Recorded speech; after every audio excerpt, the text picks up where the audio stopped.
Hi friends, welcome back to Sri Quantum Academy. Feel the physics at glance. Myself Sridhar Reddy Elipiddi, Assistant Professor of Physics from Government Degree College for Women, Nalgonda. In my previous lecture, we have discussed about basics of magnetism. In continuation to that, today I am going to discuss with you Biot-Savart law and its applications. Before going to watch my video, please subscribe my channel if you not yet done, and don't forget to press bell icon for latest updates. Please watch, share, like, comment my videos. The outlook of my talk is, first we will discuss about what is Oersted experiment and its experimental results.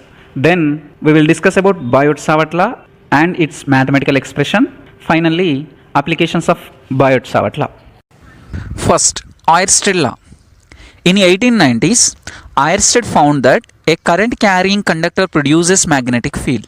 He did a very simple experiment. Actually, he is doing some experiment which is related to the magnetic field. He is doing some experiment with magnetic compass needle. Magnetic compass needle always shows north-south directions. Magnetic compass needle shows deflection when magnetic field is there. He is doing some experiment which is related to the magnetism. He kept compass needle on the table. He found that compass needle showing deflection. But he observed that there is no magnetic material on the table, but compass needle showing deflection. Now he arised a doubt, why this compass needle showing deflection even in absence of magnetic field? He carefully observed and he found finally that a current carrying conductor which is there on the table is cause for this deflection. So from his experiment he found that a current carrying conductor is deflecting this compass needle. So he said a current carrying conductor produces magnetic field. This is Oersted experiment. If this is correct, now why a current carrying conductor producing magnetic field? The reason is very simple. What is magnetism? Magnetism is a physical phenomenon which produced due to motion of electric charge. But actually what is current? Current is flow of charge. If current is passing through a conducting wire, that indicates charge is flowing. When charge is in motion, that creates magnetic field, right? So a current carrying conductor produces magnetic field which results in deflection of compass needle. This is Oersted experiment. Next, if current carrying conductor produces magnetic field, then how to find the direction of magnetic field? Because magnetic field is a vector. Now current carrying conductor producing magnetic field. How to find the direction of that magnetic field? For this we have to use right hand thumb rule. Right hand thumb rule helps you to find the magnetic field direction due to a current carrying conductor. How to find? Just simply keep the current wire in your right hand like this and keep your thumb along the direction of current. That means if the current is flowing in this direction, now I have to keep my thumb like this and I have to hold this wire in my hand like this. When I am holding, the direction of four fingers in which direction they are holding is the direction of magnetic field which is produced due to current wire. I repeat, keep the current wire in your right hand and put your thumb towards the direction of the current. Now the direction of your four fingers is the direction of magnetic field like this. Let us suppose if the current is flowing in this direction, that means downward direction like this. Now I have to keep current wire in right hand like this and I have to put my thumb like this towards the direction of current, that means downward. Now, how my four fingers are folding? Like this. This is the direction of magnetic field.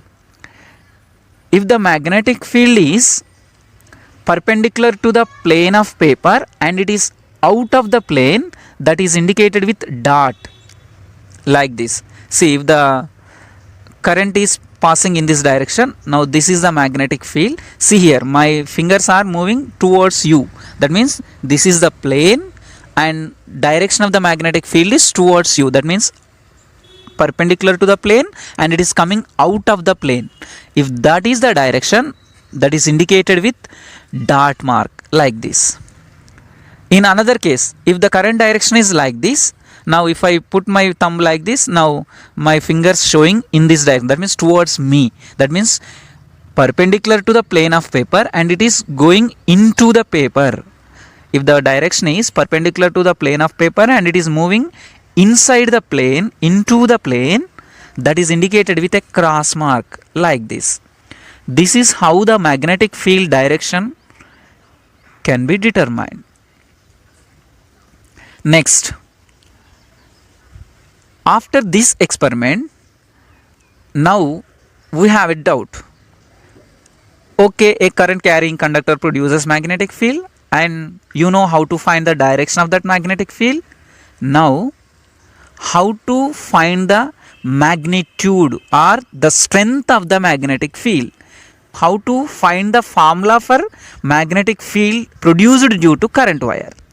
That is given by two scientists, Jean Baptiste Biot and Felix Savart. From their experiments, they formulated a formula for how to find the magnetic field produced due to current carrying conductor.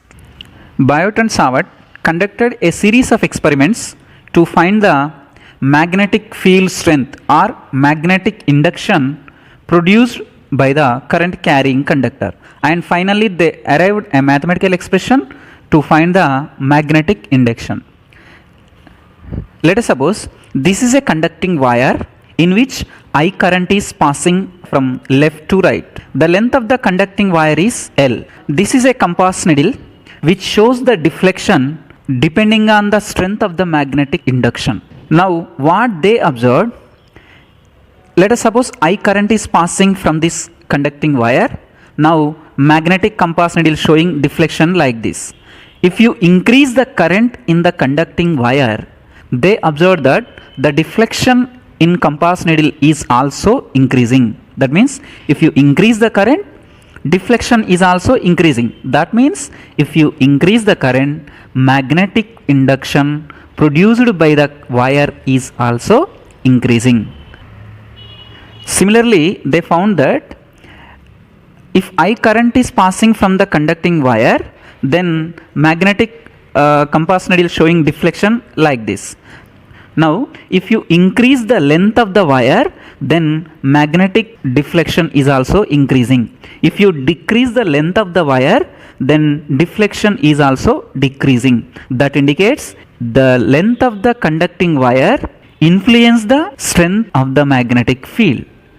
That means the magnetic deflection is proportional to the length of the wire. Next, what they observed, this is a current carrying conductor in which I current is passing and the length of the conductor is L. Now this is the deflection observed in the compass needle. Next, what they did, just they increased the distance between the wire and compass needle.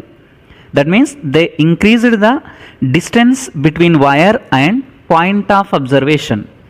As the distance is increased, the deflection in magnetic compass needle decreasing. That means if you increase the distance from the wire, deflection is decreasing. That means the magnetic field is inversely proportional to the distance. From these observations, they found that if you increase the current I, magnetic field increasing. If you increase the length of the wire, magnetic field is increasing. And if you increase the distance of point of observation from the wire, then magnetic field is decreasing. From their experimental results, they stated a law called Biot-Savart law. According to Biot-Savart law, Let this is a current carrying conductor in which I current is passing. Consider a small line segment of length dl like this. Take a point P at a distance r from the line segment dl. The magnetic field strength or magnetic induction at point P due to small line segment dl is given by dB, and the angle between line segment dl and position vector r is given by theta. Now, from the Biot-Savart experimental results, dB depends on number 1, the magnetic induction dB is directly proportional to the current in the conductor. That means dB proportional to I. That indicates if you increase the current in conductor, then magnetic field produced also increases. Number 2, magnetic induction dB is directly proportional to the length of the line segment. That means dl. So dB proportional to dl. That indicates if you increase the length of the segment, that means dl, then magnetic induction also increases. Number 3, magnetic induction dB is directly proportional to the sine value of angle between line segment and position vector. That means theta. So dB proportional to sine value of theta. That means dB proportional to sine theta. Next, number 4, dB, the magnetic induction, is inversely proportional to the square of the distance between point P and line segment dl. That is given by r. So dB is inversely proportional to square of the distance. That means dB proportional to 1 by r square. If you combine all these results, then what you will get? dB proportional to dl, dB proportional to I, dB proportional to sine theta, dB proportional to 1 by r square. That implies dB proportional to I dl sine theta by r square. If you remove proportionality, put a constant. Here constant is mu naught by 4 pi. So dB is equal to mu naught by 4 pi I dl sine theta by r square. This is Biot-Savart law. Here mu naught is permeability of free space, value 4 pi into 10 to the power of minus 7 Henry meter. Since magnetic field is a vector, so if you write this formula in vector form, then dB is equal to mu naught by 4 pi I dl cross r bar by r cube. Right? Here dl cross r bar, if you remove cross product, dl r sine theta by r cube, r cancel, then what you will get? dl sine theta by r square. So same above. So in vector form I can write dB is equal to mu naught by 4 pi I dl cross r bar by r cube. Or in another way, dB is equal to mu naught by 4 pi I dl cross r cap by r square. R cap means unit vector, the value is 1. So mu naught by 4 pi I dl cross r cap by r square. You can write in any one of these two equations. This is Biot-Savart law. Next, applications of Biot-Savart law. Biot-Savart law is helpful to find the magnetic field due to steady state currents. You can find the magnetic field due to a straight current carrying conductor of infinite length. You can find magnetic field due to a circular coil. You can find magnetic field due to a solenoid. You can find the magnetic field due to a toroid. Thank you very much. Please watch, share, like, comment my videos. Thank you.